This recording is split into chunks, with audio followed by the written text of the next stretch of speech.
Le sud de Manhattan submergé par les eaux. Un torrent qui piège les automobilistes et s'infiltre dans les tunnels qui mènent à la ville, ainsi que dans les stations de métro. En quelques minutes à peine, l'île de Manhattan se retrouve coupée du monde. Sur les avenues, les bourrasques à plus de 150 km/h mettent les panneaux et les arbres à rude épreuve. La façade d'un immeuble est arrachée par la force du vent.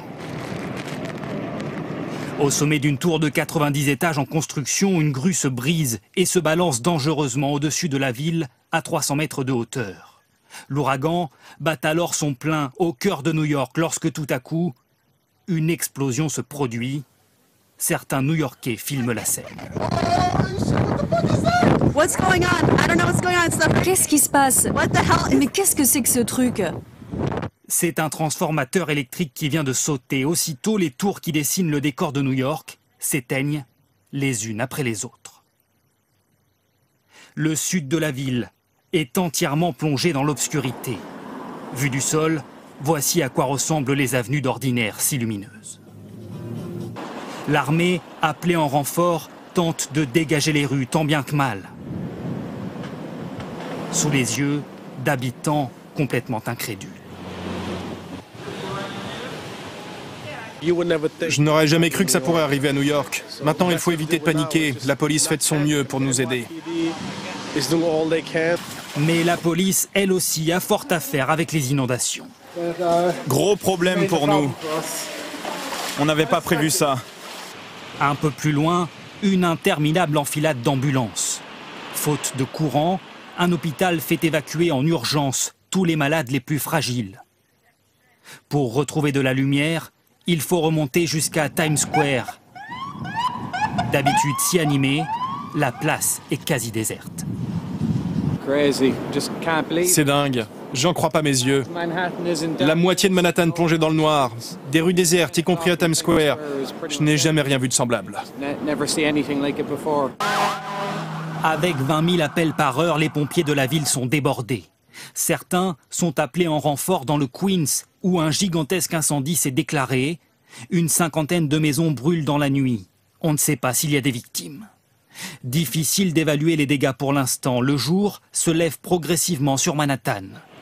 Barack Obama a décrété l'état de catastrophe majeure pour l'ensemble de la ville.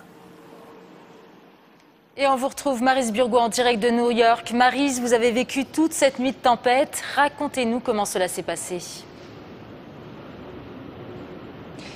Bonjour Sophie, eh bien au plus fort de la tempête, nous étions en fait sur la route en train d'essayer d'arriver jusqu'ici, jusqu'à New York. Nous étions en fait dans le New Jersey. Normalement il faut à peu près 3 heures pour parcourir cette route. Eh bien il nous a fallu plus de 8 heures. En fait à cause des vents très violents, il y avait énormément d'arbres couchés sur les routes et surtout beaucoup de routes coupées à cause des inondations. Et quand enfin on a pu arriver jusqu'à Manhattan, on a pu emprunter le seul tunnel qui n'était pas encore inondé.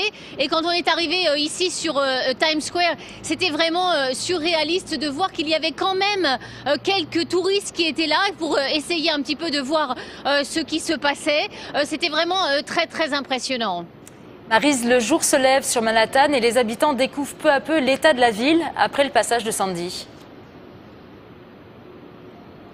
Oui, alors c'est toujours un peu surréaliste ce matin parce qu'il y a assez peu de circulation, très peu de taxis.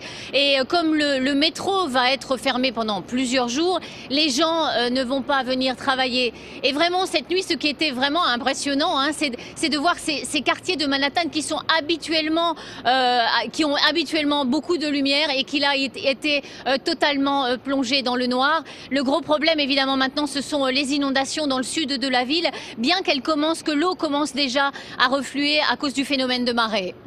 Merci beaucoup Maryse Burgot pour votre témoignage.